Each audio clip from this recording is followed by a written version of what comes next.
नमस्कार शेतकरी मित्रांनो, महाराष्ट्रातील लाखो शेतकऱ्यांसाठी दिलासादायक बातमी.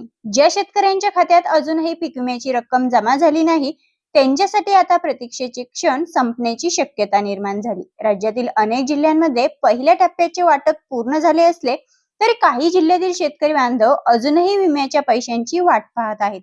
दरम्यान आता 5 जून पर्यंत प्रलंबित पीक विमा वाटप पूर्ण होण्याची शक्यताही व्यक्त केली जाते. आता नेमकं कोणत्या जिल्ह्यांना लाभ मिळणार, कोणत्या पिकांचं कॅल्क्युलेशन हे पूर्ण झालं आणि कोणत्या शेतकऱ्यांच्या खात्यात पैसे येऊ शकतात, ही सविस्तर माहिती आपण या व्हिडिओमध्ये जाणून घेणार आहोत. तर शेतकरी मित्रांनो, आपण पाहत आहात आम्ही संगमनेरकर.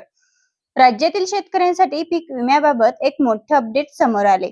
उपलब्ध माहितीनुसार आतापर्यंत महाराष्ट्रातील तब्बल 29 जिल्ह्यांमध्ये पहिल्या टप्प्यात सुमारे 1219 कोटी रुपयांचा पीक विमा वितरित करण्यात आलाय. अनेक शेतकऱ्यांच्या खात्यात ही रक्कम जमा झाली असून त्यांना आर्थिक दिलासा देखील मिळाला आहे.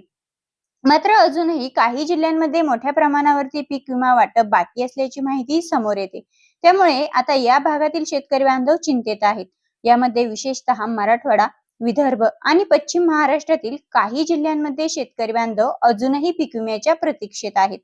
तर मिळालेल्या माहितीनुसार लातूर, धाराशिव, बीड, छत्रपती संभाजीनगर, जालना, बुलढाणा, अमरावती, यवतमाळ, वाशिम, गडचिरोली, अहिल्यानगर आणि सोलापूर या जिल्ह्यांमध्ये अजूनही पीक विमा वाटप हे मोठ्या प्रमाणावरती बाकी आहे.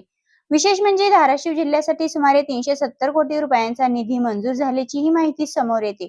त्यामुळे या जिल्ह्यातील शेतकऱ्यांना लवकरच दिलासा मिळू शकतो. आता सर्वात मोठं अपडेट आहे ते म्हणजे ज्या शेतकऱ्यांना अद्याप 1 रुपयाही मिळालेला नाही किंवा ज्यांच्या खात्यात केवळ पहिल्या टप्प्याची रक्कम जमा झाली आहे, त्यांच्यासाठी पुढील काही दिवस अत्यंत महत्त्वाचे ठरणार आहेत.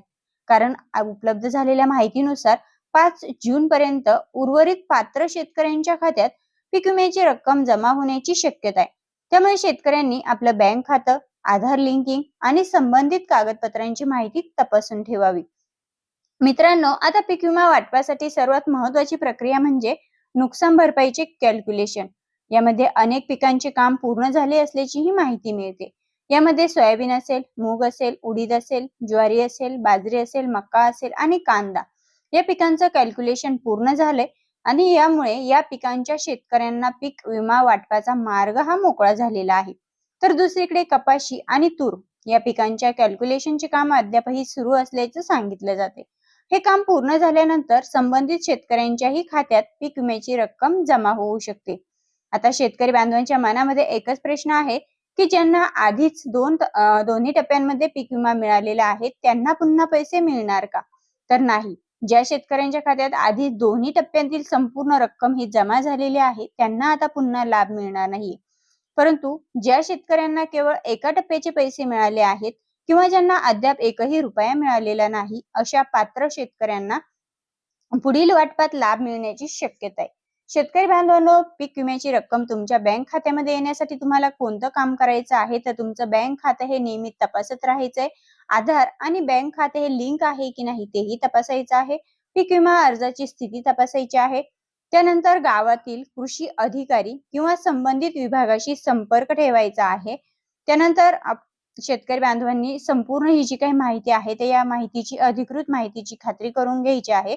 तर शेतकरी मित्रांनो, महाराष्ट्रातील लाखो शेतकऱ्यांसाठी पीक विम्याबाबत मोठी आशा निर्माण करणारे हे अपडेट आहे.